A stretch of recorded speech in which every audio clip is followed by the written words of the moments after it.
Julian, welcome. It's been reported that WikiLeaks has released more classified documents than the rest of the world's media combined. Can that possibly be true?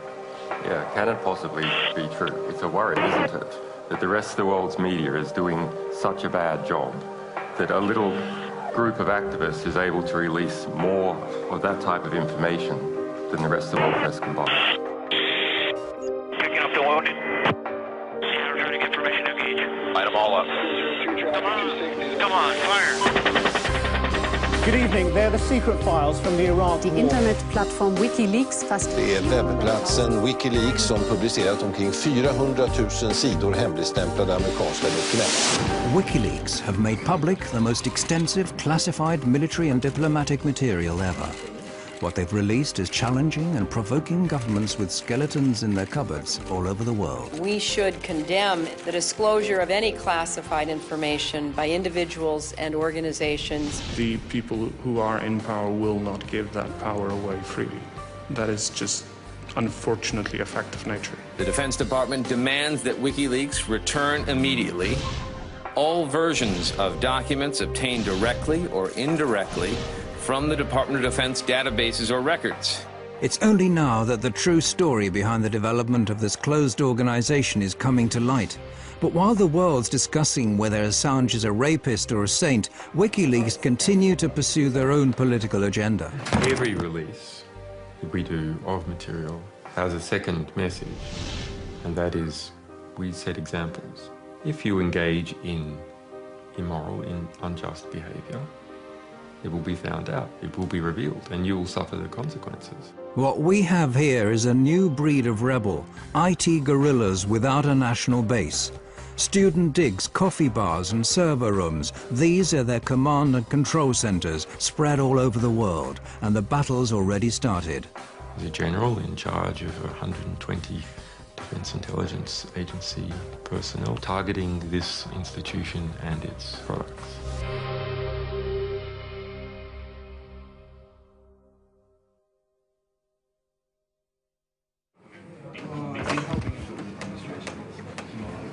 WikiLeaks have become a global force to be reckoned with in record time. It may not be easy to grasp at first, but the release of classified information is just a small step in a long-term political and ideological battle. And that leaking classified information is a weapon and not a means unto itself. The public has a right to know materials, and the historical record has a right to have materials of diplomatic, political, ethical, historical significance. If something is interfering with that process, we will undo it. He's been called the Scarlet Pimpernel of the computer age. If one were to judge him on his looks alone, you could call him a chameleon, given the frequency of his change of hairstyles during the 6 months we've been following WikiLeaks. But if you look under the surface, you'll soon discover that Julian Assange has been revolting against the powers that be for a long time. As a teenager in Australia, he called himself Mendax and got a name for himself as a highly skilled hacker. By the age of 21, he found himself in court pleading guilty to some 20 different charges of hacking. Yeah, I mean, we had a back door in the US Military Security Coordination Center. This is the peak security for controlling the security of MILNET, the US military internet. We had total control over this for 2 years.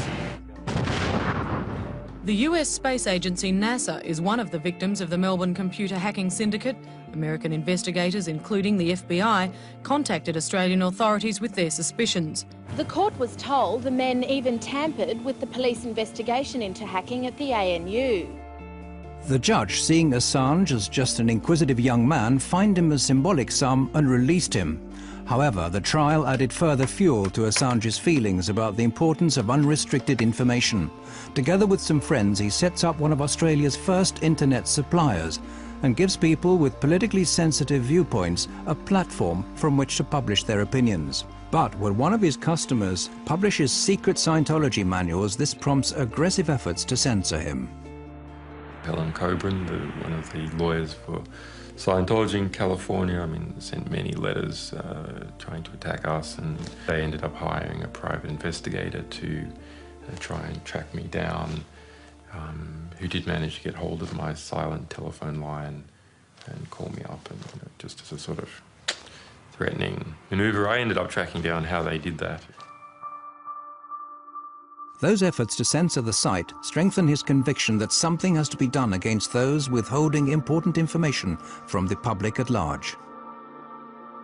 What the problem was, there needed to be more actions that created positive reform effect. More actions that were just and corrective to injustice.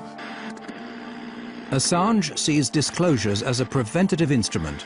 It warns those involved in morally questionable or criminal acts that they'll be found out and will have to face consequences. I understood the significance of disclosures for quite some time. I mean, I registered leaks.org in 1999.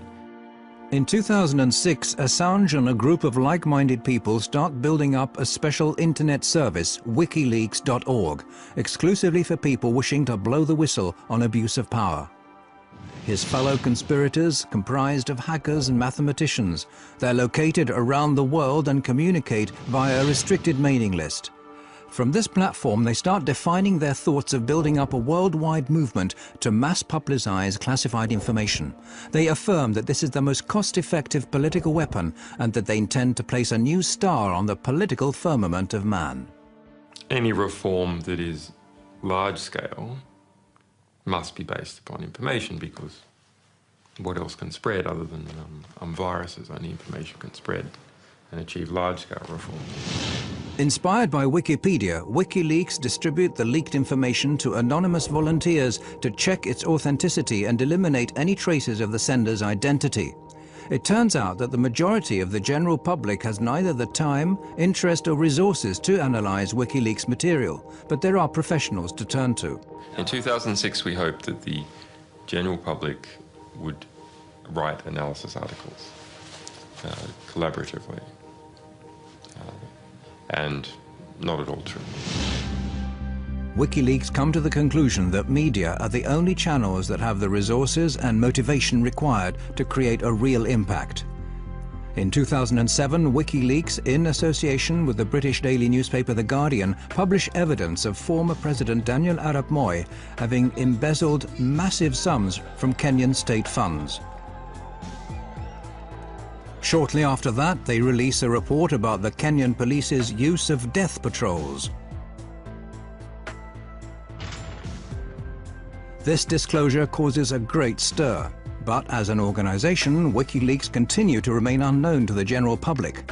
However, the word spreads among activists far and wide on the net, eventually reaching the German Chaos Computer Club, the biggest and oldest club for hackers in the world.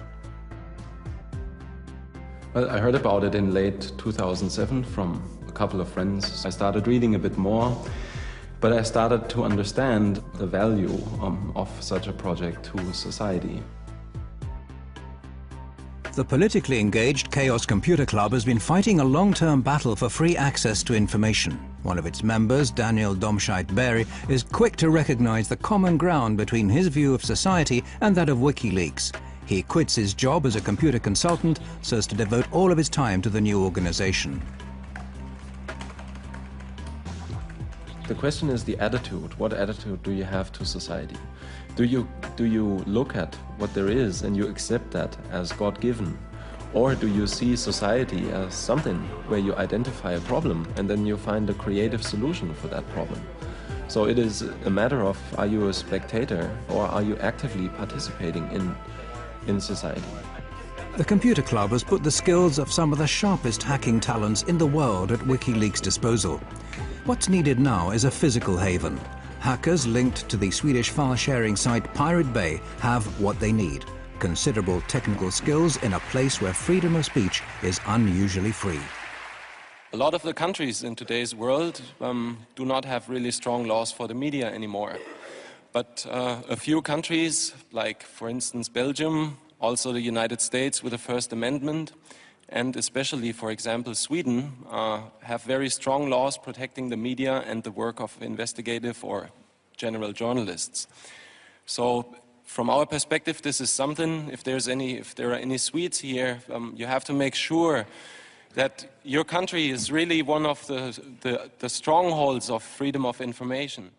Sweden has a enviable, although far from perfect, record in protecting publications. It has a practical record within the past few years of protecting internet publications against censorship. And it's precisely Sweden's unique freedom of speech law that prompts WikiLeaks to locate their main site in this unpretentious basement in one of Stockholm's inner suburbs. Det började med en tunneltjänst, att de skulle tunnla trafik här igenom för att kunna kringgå vissa IP-bandningar och sånt som har skett i andra länder där som inte gillar WikiLeaks. Men senare så valde de att ställa även en maskin här där de publicerar materialet ifrån. PRQ offer their customers total secrecy. Their systems prevent anyone from eavesdropping either WikiLeaks chat pages or finding out who sent what to who.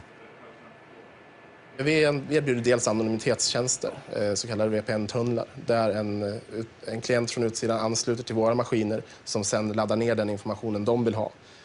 Så om någon försöker spåra dem ifrån slutstationen, så att säga, där informationen kommer ifrån, så kommer de bara komma till våra maskiner. Och härifrån så lämnar inte vi ut några uppgifter om vem som hade det IP-numret vid det här tillfället. PRQ have a track record of being the hardest ISP you can find in the world. There's just no one else that bothers less about lawyers harassing them about content they are hosting. And it's just the attitude that, let's say, works very well with what WikiLeaks was set out to do. Här är våran serverhall.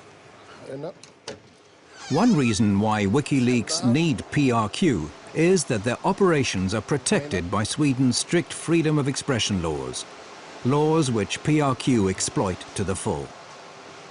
Vi accepterar allting som faller under, som är lagligt enligt svensk lag.